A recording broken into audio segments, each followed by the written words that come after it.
These lively street scenes were taken in Karachi by a British soldier whose name is no longer known, sometime between 1942 and the departure of British troops on the independence and partition of India in 1947.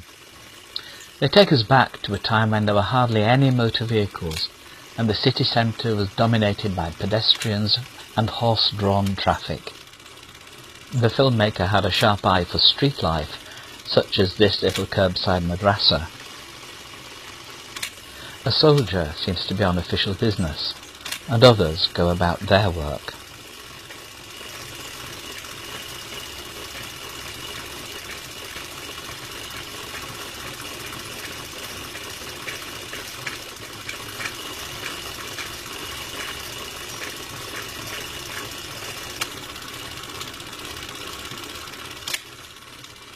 The animals of the street seem to have fascinated him, from horses and donkeys to this straying calf.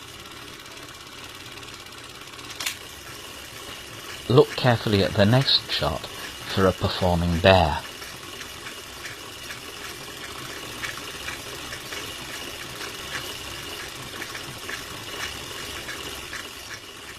Motorised transport seems mostly to have been in the form of trolleys and trams.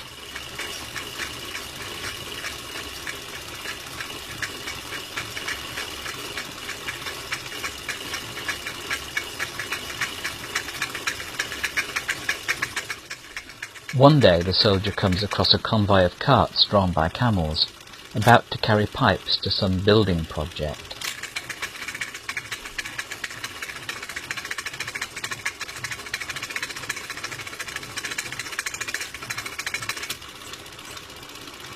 He and his friends seem to be motorised, with access to jeeps and trucks.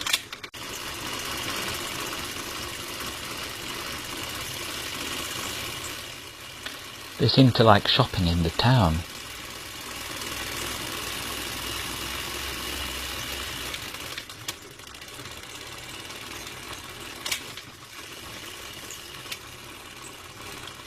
And while they're out, they stop for a shoe shine. Not everyone can afford to go shopping, though.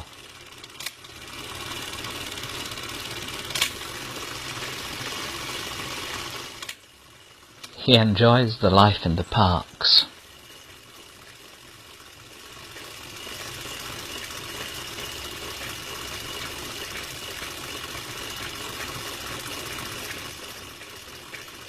He also admiringly shoots colonial buildings, such as the Imperial Bank of India, which he may have been guarding, to judge from the trucks outside it.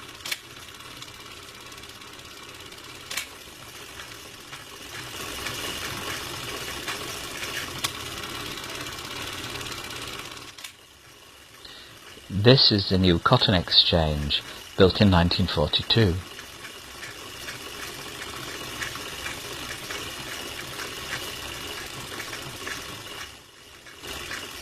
Somewhat older is the Frere Hall, which was used as town hall at this time. Here are some more camels.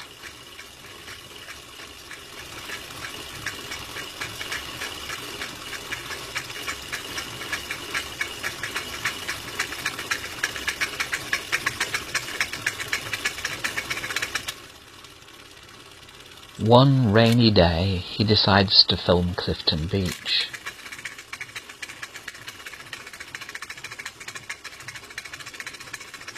And here he finds the Lady Lloyd Pier, dating from 1920. People still can take the air there.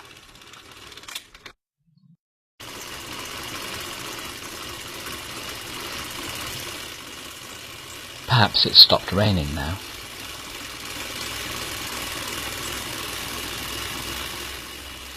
He also films the YMCA and the army quarters in the Karachi cantonment.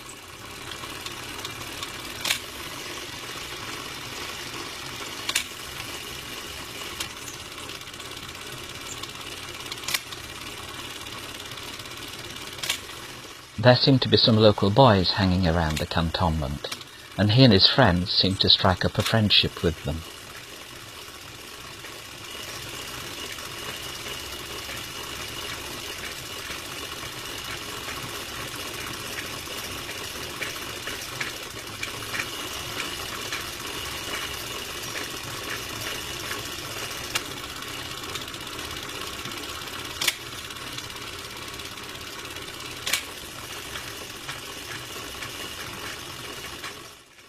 His interest in animals shows again. This one seems to be a pet.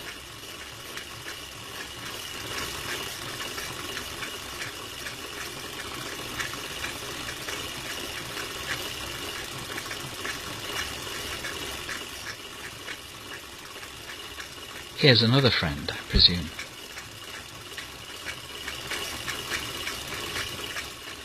It isn't clear whether these washermen are working in or for the cantonment or not, but the filmmaker is interested in them.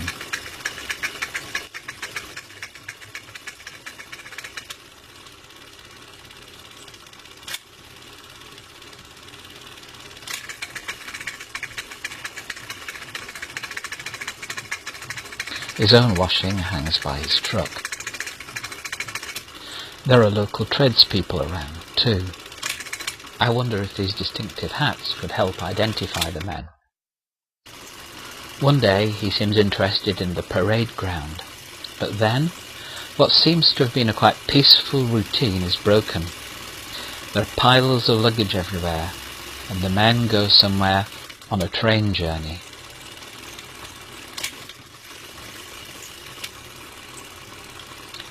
They pass an RAF camp.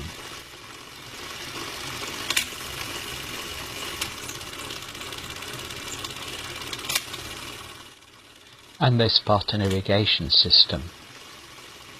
Then it's time to stop for drinks on a station platform.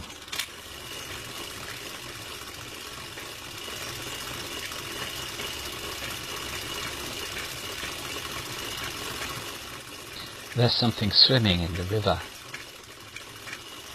And it rains.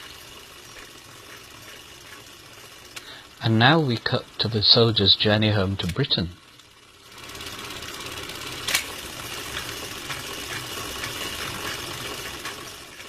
They obviously enjoy the leisure.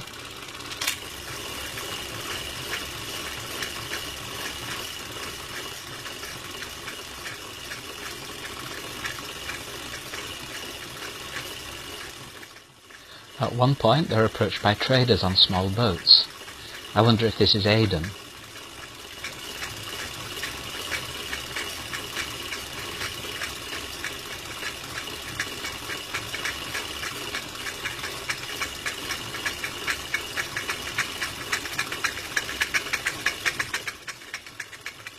There's no mistaking this, however.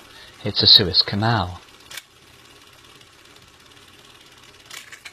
And this is the Suez Monument.